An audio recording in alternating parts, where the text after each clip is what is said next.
back to BHookedCrochet.com. I'm your host Brittany. In this video I'm going to demonstrate how to crochet the pebbled stitch. For this tutorial I'll be working with a worsted weight yarn and a size 5.5mm hook.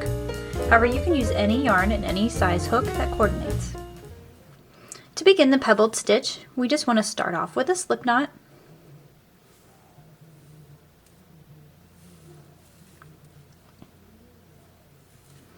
And we'll need to work in multiples of 2 or just an even number. So we want to chain an even number of stitches. And for the sake of this demonstration, I'll go ahead and chain 16.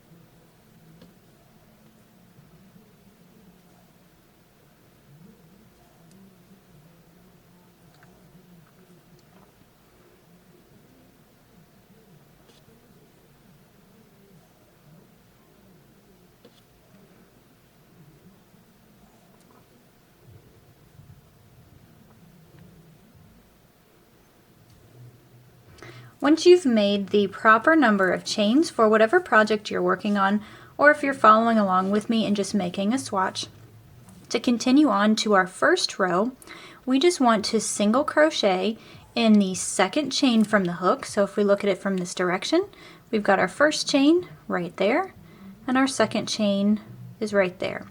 We want to work one single crochet into that chain, and then one single crochet into every chain. Now you can work your single crochet into any loop of the chain, so whatever you're used to. I'm simply working into that top loop there.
Once you're finished with your foundation row of single crochet, we're ready to start diving into the pattern and the texture with row 2.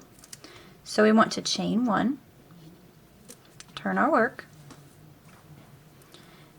and we need to start off by making a single crochet into the first stitch. So the first stitch right there, that's right next to our chain, just go ahead and make a single crochet. And now here's where the fun part begins. This pattern uses a stitch that is probably pretty new to you. It's called the extra extended single crochet. And here's how we do it. We want to insert our hook into the next stitch, yarn over, and pull up a loop. Now yarn over and pull through just that first loop. And yarn over and pull through just that first loop one more time. Then yarn over and pull through both loops on your hook. And see how that makes an extra long stitch? It actually looks like some chains, and that's pretty much what we did when we yarned over and pulled through that first loop. But here's what creates the texture. From this point, we need to make a single crochet into the next stitch. And since the single crochet is considerably shorter than the extra extended single crochet, if you flip it over, you can see we've created that nice little texture on the other side. Now that brings up another point. The texture, when doing this stitch, actually occurs on the back side. So when I say back side, I mean the side that's facing away from you. Okay, so from here, we're going to make an extra extended single crochet into the next stitch.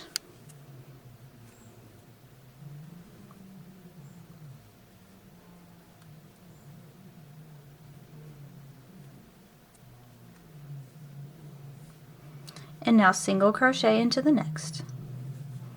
And that's our pattern repeat for this particular row. We're just going to alternate extra extended single crochet stitches and single crochet stitches.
If you've done everything properly, you should end row 2 with a single crochet into the last stitch. If that's not the case, you might want to flip your work over and just double check and make sure that you were alternating in the proper order. So you've got the extra extended single and then the single crochet and the extra extended, and you just want to make sure that you alternated that correctly. If you believe that you've done that part correctly, then you may just double check the number of chains that you started off with, because there's a chance that you miscounted. To begin row 3, we need to chain 1, turn our work, and we want to make 1 single crochet into every stitch. So just a regular single crochet. We're going to start with this first stitch right there on the edge.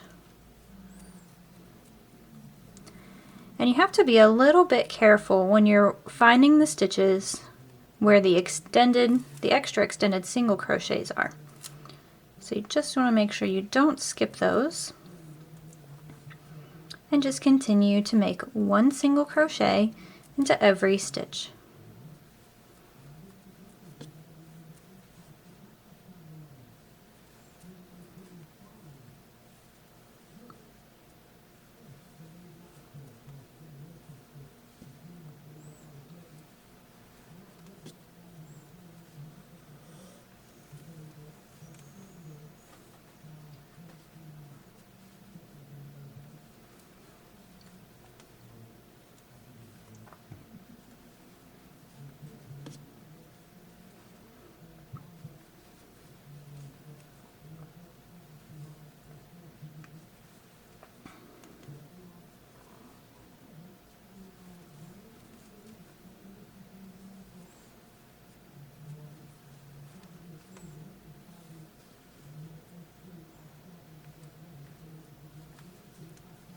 To continue on with the pattern, we just want to start off with 1 chain and we'll turn our work.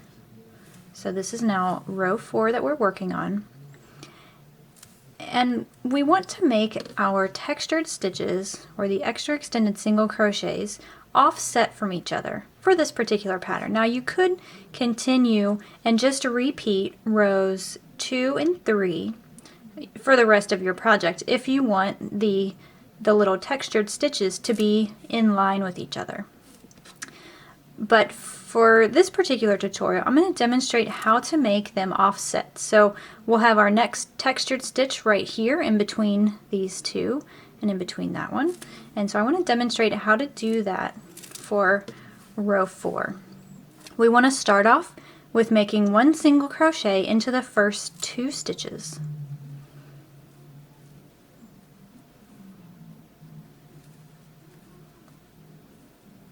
And now we can make our extra extended single crochet into the next stitch.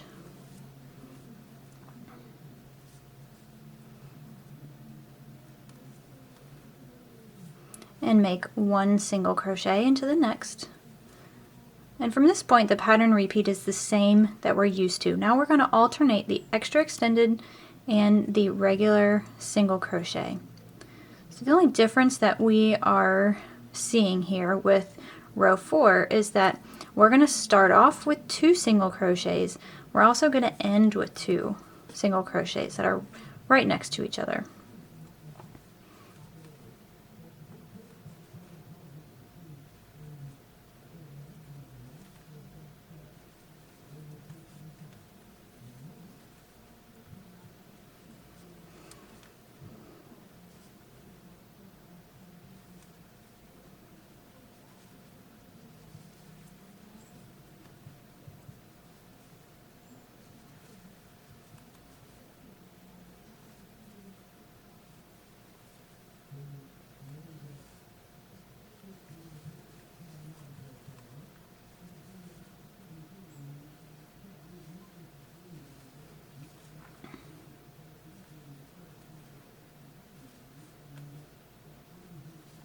Now, as I mentioned before, your last 2 stitches should be single crochets. So if you've done everything right, you should have 2 stitches left to make 2 single crochets.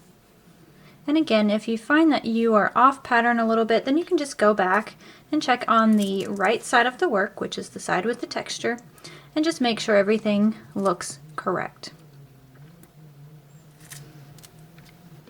Moving on to row 5 and the last row in the pattern repeat, we just chain 1, turn our work, and we're going to make 1 single crochet into every stitch. So this is actually the same as row 3 of this pattern.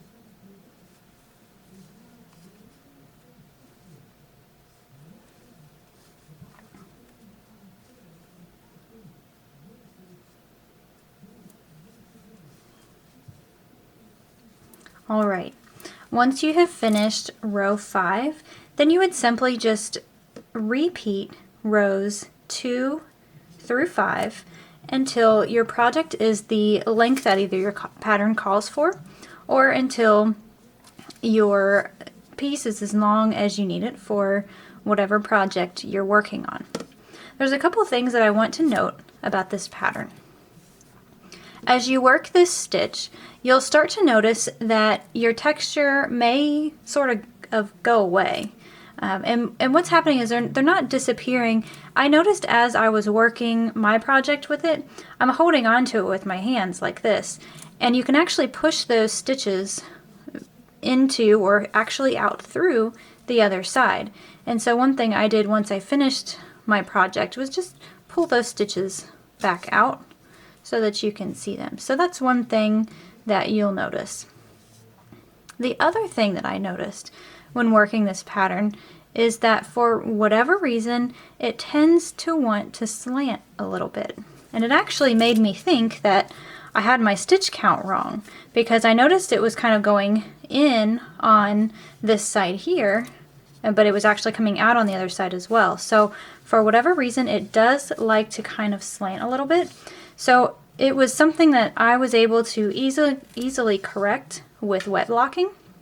And wet blocking is simply just where you would take your finished piece, you would pin it down, each corner, so you kind of would stretch it out into the shape that you want it to be, completely saturate it with water, and let it air dry overnight. And then it's perfect, it's good to go from there.